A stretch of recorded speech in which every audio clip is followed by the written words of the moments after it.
Terima kasih Anda masih bersama kami. Bagi Anda yang baru saja bergabung, kami hadirkan kembali 3 berita utama hari ini. Petani padi di Beladakan Subang merugi, hasil panen mereka turun dan harga gabah anjlok di bawah penetapan pemerintah. Dituduh menculik anak, seorang nenek di Kabupaten Cianjur dianiaya 2 orang pria hingga alami luka lebam di wajahnya. Akibatkan puluhan siswa keracunan, hasil uji laboratorium temukan bakteri berbahaya pada makanan bergizi gratis di Cianjur.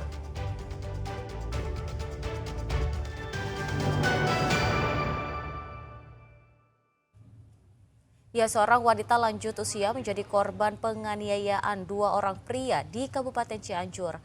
Pemicu kejadian yang hebohkan masyarakat itu berawal dari tudingan penculikan anak terhadap korban.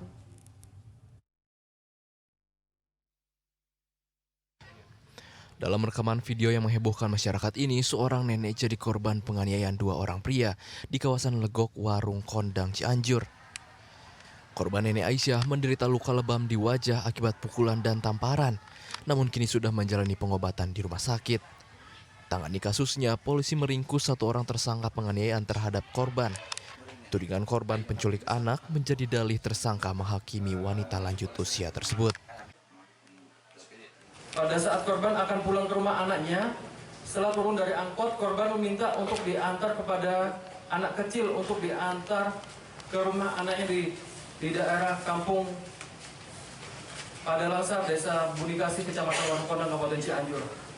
Namun saat di tengah jalan, anak tersebut meminta izin kepada korban untuk tidak mengantar ke tempat tujuan dan anak tersebut langsung pergi. Namun tiba-tiba ada seseorang yang tidak dikenal yang langsung meneriaki korban sebagai penculik. Selain menahan tersangka untuk kepentingan penyelidikan, polisi juga memburu rekan tersangka yang masih buron. Rendra Ghazali melaporkan dari Kabupaten Cianjur. Seorang pria asal Cikalong, Tasikmalaya memperkosa anak di bawah umur selama 3 tahun.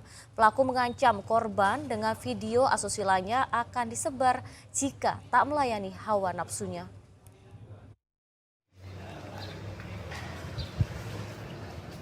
Dengan tertunduk malu, pria berinisial DSK asal Cikalong, Kabupaten Tasikmalaya ini digiring polisi ke unit PPA Polres Tasikmalaya. Ia ditangkap usai meruda paksa seorang anak di bawah umur berulang kali sejak tahun 2022. Modus pelaku terus melakukan aksi kejinya dengan mengancam akan menyebarkan video asusila korban jika tak menuruti hawa nafsunya. Kasus terungkap usai korban berani menceritakan kejadian tersebut ke orang tuanya dan diteruskan ke polisi. Hingga akhirnya pelaku ditangkap di Cikarang. Ini lagi kita dalamin, jadi ada beberapa perbedaan ya motif antara tersangka dan korban, tapi secara hukum sebenarnya sudah memenuhi unsur ya. Adapun masalah motif itu hanya ada perbedaan beberapa poin dari keterangan masing-masing. Kalau motif persetubuhannya seperti apa? Itu ada 7 kurayu lah, paksaan, narik, akhirnya di awal kejadian si tersangka punya rekaman. Nah, rekaman ini digunakan untuk melakukan perbuatan asusila Berikutnya ancaman. Oke. Tidak ancam disebar itunya supaya dia mau disetubui lagi gitu ya. Betul. Atas perbuatannya, kini DSK harus mendekam di balik jeruji besi selama 15 tahun lamanya.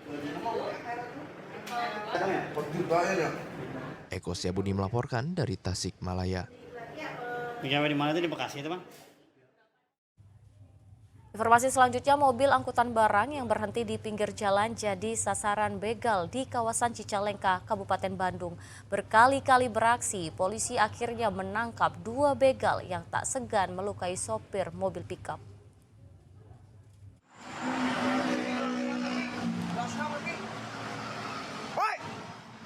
Video ponsel warga merekam 2 begal tengah merampas uang serta ponsel milik sopir mobil pick-up di tepi jalan nasional kawasan Cicalengka, Kabupaten Bandung Selasa lalu. Duanya kemudian kabur saat warga menariaki dan berusaha menangkapnya. Tak hanya merampas harta benda, kelompok penjahat juga melukai sopir pick-up dengan senjata tajam hingga harus mendapat perawatan medis di RSUD Cicalengka. Menerima laporan tindak kejahatan, polisi bergerak dan menangkap kawanan begal kurang dari 24 jam. Kepada penyidik, kedua pria tersebut mengaku telah 4 kali membegal sopir kendaraan angkutan barang yang berhenti di tepi jalan untuk istirahat. Jadi udah berulang-ulang melakukan kejahatan serupa di jalan bypass Cicalengka. Rata-rata korban itu orang mana aja, Bang? Kebanyakan sih orang luar yang istirahat di pinggir jalan lalu dia samperin, langsung dia todong dengan goloknya itu dan diminta barang-barang yang ada di dalam kendaraan tersebut, baik itu uang maupun HP. Atas pencurian disertai kekerasan, kedua tersangka terancam pidana 9 tahun penjara. Sementara korban masih dalam pemulihan usai menjalani pengobatan luka akibat senjata tajam. Muhammad Abbas melaporkan dari Kabupaten Bandung.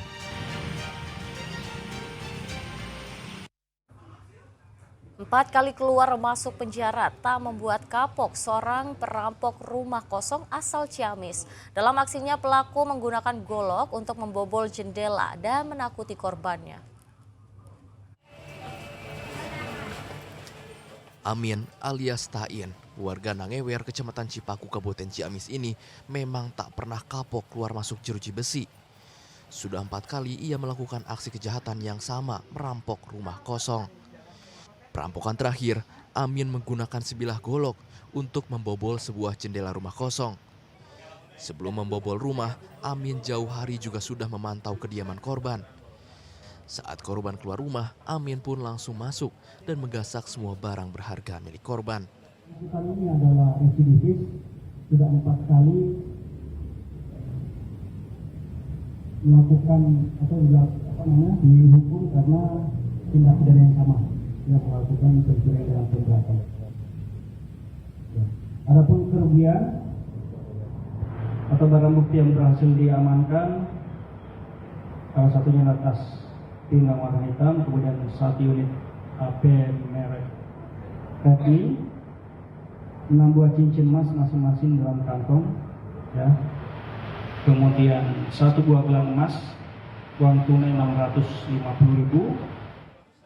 Dari tangan Amin, kini polisi menyita barang bukti berupa emas, ponsel, dan uang tunai.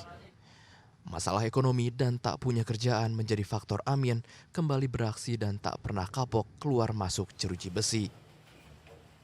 Eko Siabudi melaporkan dari Ciamis.